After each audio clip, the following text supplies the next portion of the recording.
저는 오늘 우리가 읽은 마태복음 13장 47절 52절 말씀을 통해서 하나님의 최종적인 판단이라는 제목으로 하나님의 말씀을 함께 나누도록 하겠습니다. 제가 미국에 온 지 벌써 15년이 지났습니다. 이 미국에 오기 전에는 제가 한국에 있는 섬 가운데 하나인 울릉도라고 하는 그 섬에서 목회를 했었습니다. 사실 이 울릉도는요, 여러분이 잘 아는 대로 특징이 몇 가지가 있는데 그 중에 여러분들이 잘 아는 것 두 가지가 있어요. 울릉도에서 많이 나는 것이 있는데 그 가운데 하나는 울릉도 하면 생각나는 게 뭐가 있죠? 오징어가 있습니다. 네, 그리고 하나 생각나는 것은 바로 이야기한 호박엿이에요. 울릉도는 토양이 좋아서 그냥 산에다가 호박씨만 뿌려놓으면요, 호박이 그냥 크게 잘 자랍니다. 그래서 노랗게 익은 그 호박을 따다가 열심히 잘 그 솥단지에 놓고 불을 떼서 계속 구우면 그것이 엿이 되는데 그것이 바로 울릉도 호박엿입니다. 여러분들에게 호박엿을 이야기하고 싶은 것이 아니라 오징어에 대해서 이야기를 하고 싶습니다. 요즘 철이 되면 울릉도는 아주 부산합니다. 왜냐하면 가을부터 이제 한 내년 1월, 2월까지 오징어가 많이 잡힙니다. 요즘은 그 울릉도가 잘 안 잡힌다고 해요. 근데 제가 사역할 때만 해도 울릉도가 얼마나 많이 잡히는지 온 동네가 오징어로 가득 찹니다.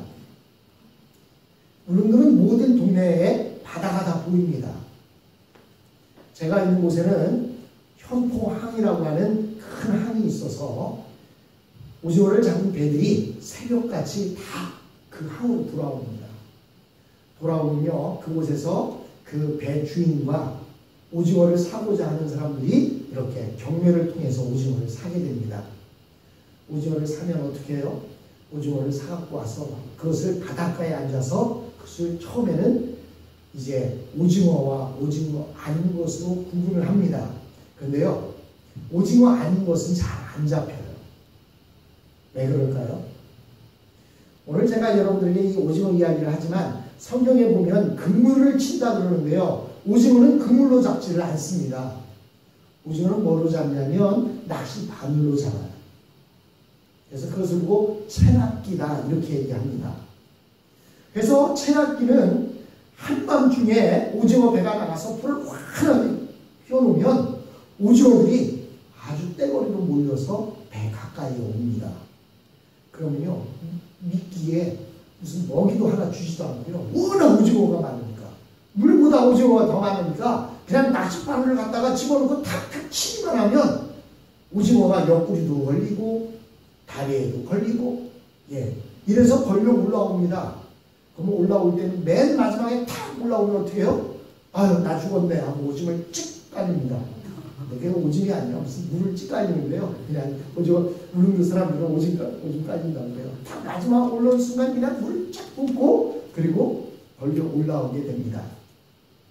그렇게 잡힌 오징어들을 경매로 산 사람들은 우선은 어떻게 해요? 오징어와 오징어 아닌 것을 구분하고, 그리고 나서는 오징어 중에서도 큰 것과 작은 것을 분리합니다. 그리고 큰 것 가운데서도 새벽녘에 잡힌 것과 한밤중에 잡힌 것을 구분합니다. 여러분, 한밤중에 잡힌 오징어가 싱싱할까요? 새벽녘에 잡힌 오징어가 싱싱할까요? 네, 새벽녘에 잡힌 오징어가 싱싱합니다. 그 크고 새벽녘에 잡힌 것이 가장 좋은 품질의 오징어가 되는 것입니다. 이렇게 분류한 그 오징어들을 꼭 대나무같이 생긴 낙대기에, 긴 낙대기에다가 한 축씩 낍니다. 여러분, 한 축이 몇 마리죠? 12마리는 한 다진이죠. 축이 안 된다. 한 축은 20마리예요. 오징어 한 축은 20마리. 그래서 20마리씩 껴서 그것을 덕장이라고 해서 이렇게 빨래줄 두 줄 매달아 놓은 것처럼 되어 있는 그곳에 척척 걸어 놓습니다. 그리고는 그것들을 말리기 시작합니다. 그래서 제대로 잘 말리면 상품이 되고, 그렇지 않은 것들, 작은 것들은 좀 값이 싸게 이렇게 매겨진 것을 볼 수가 있습니다. 오늘 본문에 보니까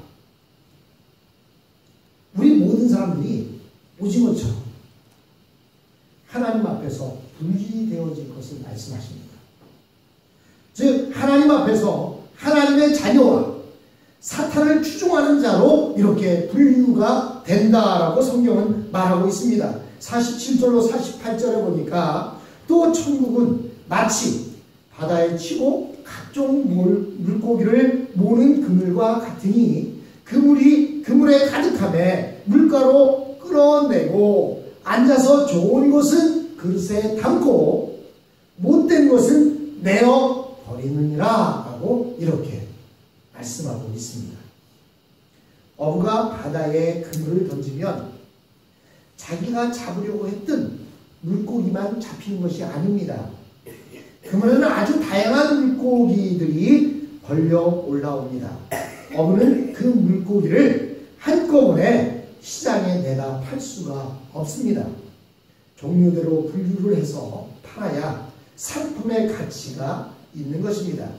특히 이스라엘 백성들은 율법에 정한 물고기들만 먹을 수 있었기 때문에 그것을 분리하지 않고는 팔 수가 없습니다. 성경에 나와 있는 먹을 수 있는 물고기, 비늘이 있고 지느러미가 있는 물고기는 내가 팔면 돈으로 바꿀 수가 있지만 그렇지 않은 것을 내가 팔면 누가 사가겠습니까? 안 사겠죠. 유대인들에게 돼지고기 팔아보십시오. 살 것 같아요? 아무리 이 삼겹살이 너무 맛있는 삼겹살입니다. 이것은 오겹살입니다라고 아무리 광고를 해대도 유대인들은 절대로 사가지 않습니다. 왜 그럴까요? 성경의 율법에 정한 것에 의하면 돼지고기는 먹을 수 없는 것이기 때문입니다. 먹을 수 없는 거 팔면 사가겠습니까? 마찬가지로 어부들이 그물에 걸려온 고기 가운데 그들이 먹을 수 없는 것을 시장에 내가 팔면 어떻게 되겠습니까? 절대로 안 사가지요. 그래서 어부들은 앉아서 그것들을 분류하게 되어 있습니다. 그 중에서 먹을 수 없는 물고기가 나오면 그 자리에서 버립니다. 그런데요, 그냥 버리는 것이 아닙니다. 49절로 50절에 보니까 세상 끝에도 이러하리라. 천사들이 와서 의인 중에서 악인을 갈라내어 풀무불에 던져 넣으리니 거기서 울며 이를 가리라 라고 이렇게 말씀하고 있습니다. 그리스 신화에 보면 이런 사람이 나옵니다. 이런 사람? 예, 이런 사람이 나옵니다. 이 사람의 이름은요, 남성 신인데요. 카이로스라고 하는 신이에요. 자, 이 신을 자세히 들여다보면 사람같이 생겼잖아요. 그리스 신화에 나오는 신들은 다 사람들로 되어 있는 거 아시죠? 자, 사람같이 생겼는데 남자일까 여자일까는 여러분들에게 말씀드리지 않아도 알 것 같아요. 그렇다고 해서 이상한 부분을 자꾸 주의 깊게 쳐다보지 마세요. 자, 위에 머리를 보십시오. 머리를 보시면 머리 앞에는 머리가 있어요, 없어요? 머리를 길게 길렀지요. 제가 리모컨이 없어서. 자, 길게 길렀지 않습니까? 그런데 저 위에 머리 뒤를 보세요. 어떻게 돼 있어요? 머리가 있어요, 없어요? 없어요. 이 카이로스라고 하는 신은 앞에는 머리가 있고 뒤에는 머리가 없습니다. 그리고 등에는 뭐가 있어요? 날개가 매달려 있습니다. 등에만 매달려 있나요? 저 발뒤꿈치에 보세요. 날개가 매달려 있어요. 이 카이로스라고 하는 신은 기회의 신입니다. 기회라고 하는 것은 내 눈앞에 왔을 때에는 꽉 잡을 수가 있습니다. 왜? 여러분 어릴 때 싸워봤잖아요. 특히 여성분들이 어릴 때 싸울 때 누가 이겨? 머리카락을 누가 먼저 잡느냐? 머리끄댕이라고 하죠. 머리끄댕이를 먼저 딱 움켜쥔 사람이 이기는 거예요. 남자들이 머리가 짧았기 때문에 머리끄댕이 잡고 안 싸웠지만 여러분들 싸워봤잖아요. 옛날에 안 싸우는 것처럼 이상하게 처음 듣는 얘기처럼 저 쳐다보지 마세요. 여자들이 싸울 때 앞에 있는 머리털 딱 잡고 먼저 잡고 흔들면 이기는 거 아닙니까? 예. 기회가 왔을 때에는 저 기회의 신처럼 앞에만 머리카락이 있기 때문에 머리카락을 딱 움켜 잡으면 그 기회가 내 것이 됩니다. 그런데요, 이것이 기회가 딱 지나갔을 때에는 버스 지나간 뒤에 손 흔들면 쓸까요? 안 쓸까요? 서요? 안 서요? 에이, 거짓말 하지 마세요. 버스는 어지간하면 다 씁니다. 왜? 백미러가 있기 때문에 백미러를 보고 세워줍니다. 버스 지나가는데 손 흔들면 안 세워준다고요? 돈 벌어야 되는데 왜 안 세워줘요? 그런데 기회는 지나가고 나면 움켜 잡을 게 있어요, 없어요? 기회가 뭐였어요? 알머리, 대머리였잖아요. 그러니까 뒤는 움켜 잡을 수 있어요, 없어요? 못 잡아요. 그런데 이 기회는 빨리 지나가기 때문에 날개를 달아놨어요. 등과 다리에 날개를 달아놔서 기회가 왔을 때 딱 움켜잡지 못하면 지나간 뒤에는 손을 들어도 소용없습니다. 버스는 지나간 뒤에 손을 들면 백미러, 눈미러로나 백미러로 기사가 보고 세워줄 수 있을지는 몰라도 귀에는 한 번 지나가면 움켜질 머리카락도 없고 등과 다리에, 발에 날개가 달려 있어서 쏜살같이 날아간다는 것입니다. 그래서 기회의 신이라고 이야기하는 카이로스의 모습이 저 모양으로 생겼습니다. 여러분, 우리가 하나님 앞에서도 마찬가지입니다. 하나님께서는 이 세상에 사는 사람들에게 상당한 시간을 주십니다. 우리 사람 앞에 하나님이 있을 때는 하나님을 움켜잡을 수가 있어요. 그런데요, 즉 기회를 주십니다. 그 시간 동안 우리 사람들은 얼마든지 하나님을 믿을 수 있고 하나님의 은혜를 받을 수 있고 조금만 노력하면 얼마든지 말씀을 들을 수가 있습니다. 그 시간 동안에 주님의 말씀을 듣고 받아들여서 변화되는 자들은 어부의 그릇에 담기게 됩니다. 그러나 하나님의 심판이 없다고 하면서 전혀 말씀을 받아들이지 않고 먹고 마시며 정욕되고 살던 사람들은 그 기회가 지나갔을 때 그릇에 담기지 못하고 버려지는 것입니다. 구약시대에서 하나님께서는 모세율법을 통해서 물고기나 새나 짐승들 중에서 먹을 수 있는 것과 먹을 수 없는 것을 구별해 말씀해 주셨습니다. 우리가 수요일마다 레위기서를 현재 공부하고 있는데 그 레위기서에 기록되어 있습니다. 새 중에서는 대개 육식을 하는 새들은 부정한 것이라 해서 먹지 못하게 하셨습니다. 즉 독수리나 갈매기나 까오기 같은 것은 먹을 수가 없었습니다. 그리고 짐승 중에서도 굽이 갈라지지 않고 대세갱지를 하는 것들은 먹을 수가 없는데 그것들은 대부분 육식 동물이었습니다. 소는 위가 4개가 있어요. 그래서 위 4개를 가지고 우선 먹을 때 첫 번째 위에다가 막 그냥 풀을 열심히 뜯어 먹습니다. 그리고 한가한 시간에 그늘에 걸터 앉아서는 우물우물 뭔가를 씹어댑니다. 그게 뭐냐면 첫 번째 위에 집어넣었던 것을 끄집어내서 침과 섞어서 대승인지를 하는 겁니다. 그래서 두 번째 넣고 다시 세 번째 넣고 네 번째 넣고 그래서 이제 변으로 나가게 됩니다. 대세김질 하는 동물들은 다 초식 동물이에요. 근데 하나님께서는 발이 갈라지고 대세김질 하는 것들만 먹도록 이렇게 하셨습니다. 그렇지 않은 것들은 육식 동물이기 때문에 그 육식 동물들은요 찔겨서 먹을 수도 없고 그래서 하나님께서 먹을 수 있는 것들만 말씀해 주셨던 것입니다. 그리고 물고기 중에서도 비늘이 없고 지느러미가 없는 것은 먹지 못하도록 하셨습니다. 근데 요즘 한국 사람들은요 무슨 몸에만 좋다고 하면 뭐든지 먹잖아요. 특별히 장어가 몸에 좋다고 해서 그냥 장어하면 남자들이 그냥 어디든지 찾아가면서 먹는다고 하는데 장어는 하나님의 기준에서 보면 먹을 수 없는 것입니다. 먹을 수 있는 건 뭐예요? 조기나 또 뭐가 있을까요? 비늘이 있는 것들, 그리고 등에 지느러미가 있는 것들, 그것들만 먹도록 하셨습니다. 이것은 하나님께서 우리에게 교훈을 주시기 위해서 그렇게 하신 것입니다. 즉 물고기들처럼 사람들도 자신은 모르지만 하나님 앞에서 합당한 사람이 있고 합당하지 않는 사람이 있다는 거예요. 우리가 먹을 수 있는 게 있고 먹을 수 없는 게 있는 것처럼 하나님 앞에서 합당한 사람이 있고 합당치 않는 사람이 있다는 것입니다.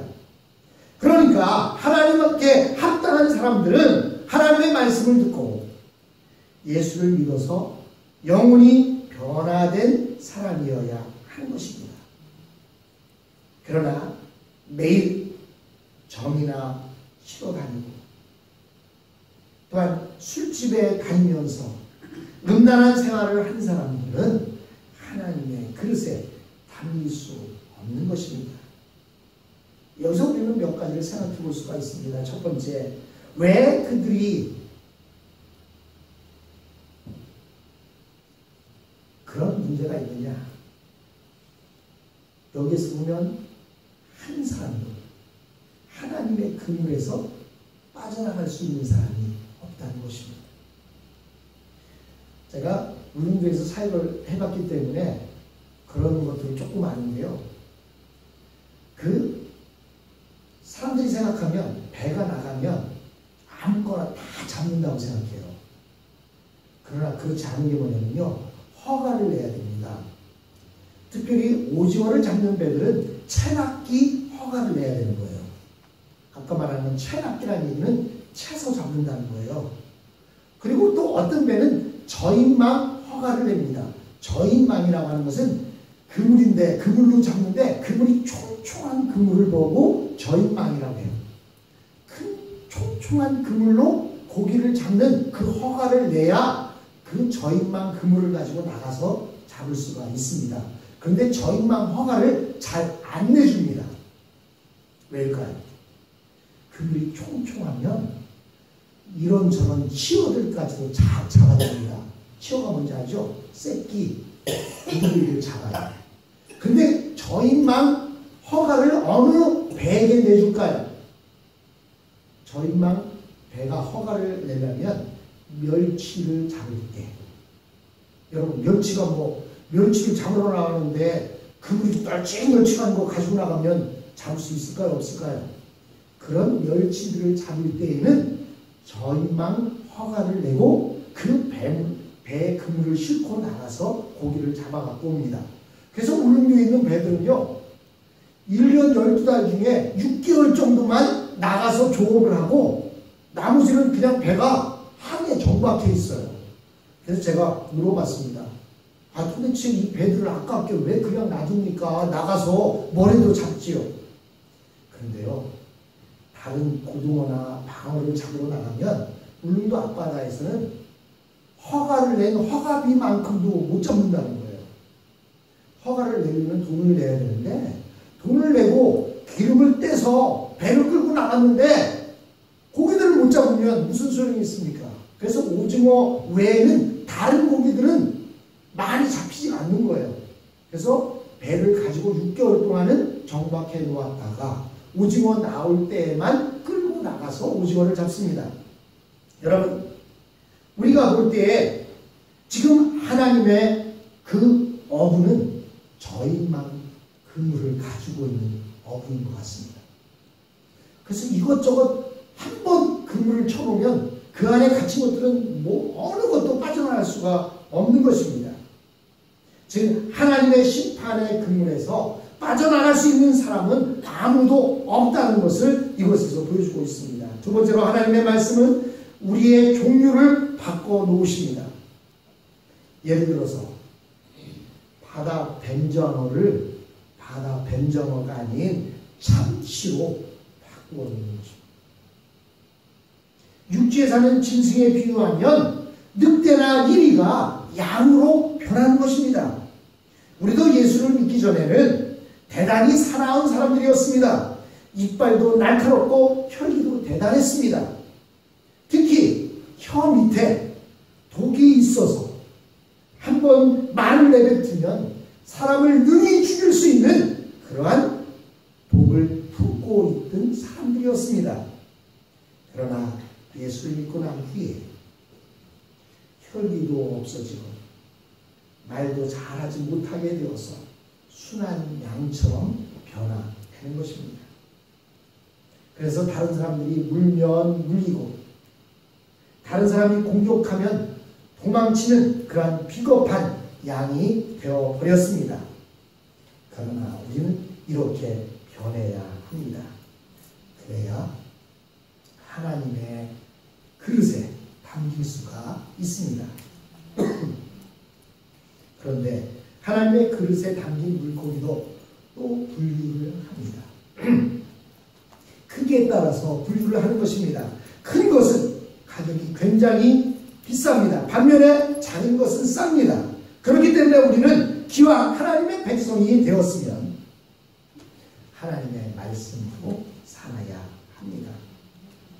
말씀대로 순종해서 사는 사람은 큰 물고기가 되어 있을 것입니다. 그러나 하나님의 말씀대로 살지 못한 사람이나 믿은 지 얼마 되지 않은 사람들은 작은 물고기가 되어 있을 것입니다.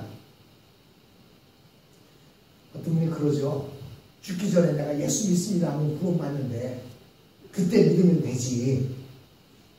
근데 그 말이 어폐가 있는 것이 내가 언제 죽을 줄 모른다는 사실이죠.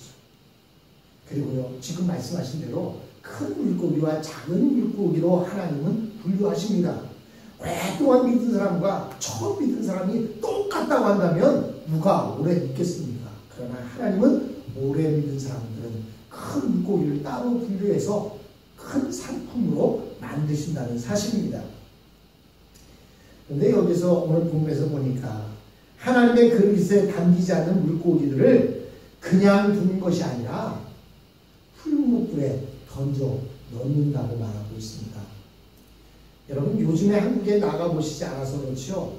제가 몇 년 전에 한국에 한번 나가보니까 무슨 조개 이런 물고기 동물들을요 그냥 산채로 수분에다 이렇게 굽더라고요. 근데 여러분, 산 낙지를 그 불판에다 딱 놓으니까요 어떻겠어요? 너무 뜨거워서 온몸이 비비 튀면서 막 그러더라고요. 여러분, 그것이 예수 믿지 않는 사람의 최후의 모습이라는 사실입니다. 하나님은 천사를 통해서 갈라낸 쓸모없는 그것들을 풀무불에 던져 놓는다고 말합니다. 근데 그 낙지는 풀무불 속에 들어가서 한 번 웅크리고 죽으면 그만인데 성경은 뭐라고 말합니까? 영원히 꺼지지도 않는 불, 영원히 죽지도 않는다고 말합니다. 꿈틀대는 그 낙지의 모습으로 영원히 그 속에서 있다고 여러분 한번 생각해 보십시오. 여러분, 이것이 바로 지옥의 심판입니다. 하나님의 심판은 살아있는 채로 넣어서 태우는 것입니다. 그러니까 죽지도 않고 영원토록 그 불 속에서 그렇게 아우성치며 살아야 합니다. 그래서 사람들이 울며 이를 갈 것이라고 말했습니다. 왜 울며 이를 갈까요? 우선은 너무나 그 풀무불이 고통스러워서 울면서 이를 갈 것입니다. 지옥은 영원한 고통의 장소입니다. 여기에는 죽는 것도 없고 자살할 수도 없습니다. 그리고 또 슬피 울며 이를 가는 이유는 얼마든지 기회가 있을 때 지옥의 심판을 받지 않을 수도 있었음에도 불구하고 잘난 체하고 교만한 바람에 멸망했기 때문에 슬피 울며 이를 갑니다. 지옥에는 전혀 하나님의 은혜, 하나님의 자비라고는 없습니다. 이 세상에서 가장 비참한 상태로 지옥에 비교가 되지 않을 정도로 이렇게 지옥은 비참합니다. 이 세상에서 어떤 것보다도 더 비참합니다. 여러분, 낙지가 그 불 속에서 움츠리는 그 모습, 그건 아무것도 아닙니다. 그냥 잠깐 고통스럽고 삶아지고 말면 그만이지만 지옥의 심판은 그렇지 못합니다. 사람들은 그것을 모르고 자기 영혼을 챙기지 않다가 비참한 심판을 당하는 것입니다. 51절 52절에 보십시오. 이 모든 것을 깨달았느냐 하시니 대답하되 그러하오이다. 예수께서 이르시되 그러므로 천국의 제자된 서기관마다 마치 새 것과 옛 것을 그 곳간에서 내오는 집주인과 같으니라 라고 말씀하고 있습니다. 예수님께서는 제자들에게 이 비유를 다 알아듣겠느냐라고 물으셨습니다. 그때 제자들이 말합니다. 그러하오이다. 그랬더니 예수님은 천국에 대한 다시 비유를 하면서 서기관의 비유를 말씀하셨습니다. 천국의 서기관은 곳간에서 새 것과 옛 것을 꺼내어서 사람들에게 나눠주는 집주인과 같다라고 말씀하고 있습니다. 예수님 당시에 서기관들은 성경 말씀을 잘 가르치지 않고 엉터리 교훈을 가르쳤습니다. 그래서 예수님은 서기관들이 천국 문을 가로막고 자기도 들어가지 않으면서 다른 사람들도 들어가지 못하게 하는 사람들이라고 책망하셨습니다. 왜냐하면 하나님의 말씀을 듣고 믿어야 천국에 들어갈 수 있고 하나님이 주시는 능력과 축복을 받을 수 있기 때문입니다. 그래서 예수님께서는 예수님의 제자들을 새로운 서기관으로 세우셨습니다. 이 사람들이 해야 할 일은 곳간에서 창고에서 옛 것과 새 것을 적절하게 꺼내어서 사람들에게 먹을 것을 공급해 주는 것입니다. 여기서 옛 것과 새 것은 바로 구약의 말씀과 신약의 말씀을 의미하는 것입니다. 성경은 하나님의 무한한 진리의 보고입니다. 하나님께서는 하나님의 모든 축복을 성경 안에 넣으셔서 우리에게 주셨습니다. 그래서 제가 지난 시간에 우리에게 하나님이 두 가지 보약을 주셨다고 말씀드렸죠. 그게 뭐라고요? 구약과 신약입니다. 하나님께서는 이 구약과 신약을 통해서 우리에게 무한한 축복을 주시고 능력을 주십니다. 그런데 이 하나님의 보물은 혼자의 힘으로는 절대 끊을 수가 없습니다.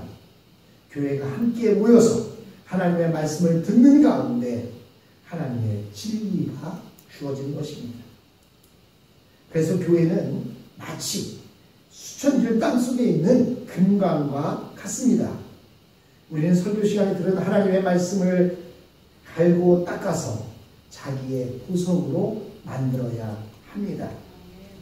오늘 우리는 우리의 영혼의 소중함을 생각해야 합니다. 우리는 이 세상의 욕심을 뒤로하고 하나님의 말씀에 내 모든 것을 희생해서 하나님의 능력이 나타날 수가 있습니다. 결국 영혼을 살리는 것은 신구약 하나님의 말씀입니다. 이것은 깊이 감추인 하나님의 곳간에 있는 보물들이며 이것만이 우리의 영혼을 능력 있게 할 수 있습니다. 우리 모두 하나님의 진리에 가난한 마음이 되어서 언제나 생명력이 넘치는 신선한 신앙인이 되어야 할 줄로 믿습니다. 여러분, 오늘이 바로 선물입니다. 오늘 선물, 영어로 같은 단어를 사용하고 있죠. 프레젠트라고 하는 똑같은 단어를 사용합니다. 즉 오늘 지금 이 시간 살아있을 때가 기회요, 선물입니다. 여러분, 내일은 없어요. 우리의 내일이 있습니까? 없어요. 제가 한 가지 예화만 들고 마치려고 합니다. 제가 어릴 때 만화를 엄청 좋아했어요. 언젠가 제가 말씀드렸는데, 그래서 이제 만화방에 가면 돈을 가지고 열심히 모아 용돈을 모아서 만화방에 가서 만화를 봅니다. 근데 만화를 보다 보면요, 보고 싶은 게 또 있는 거예요.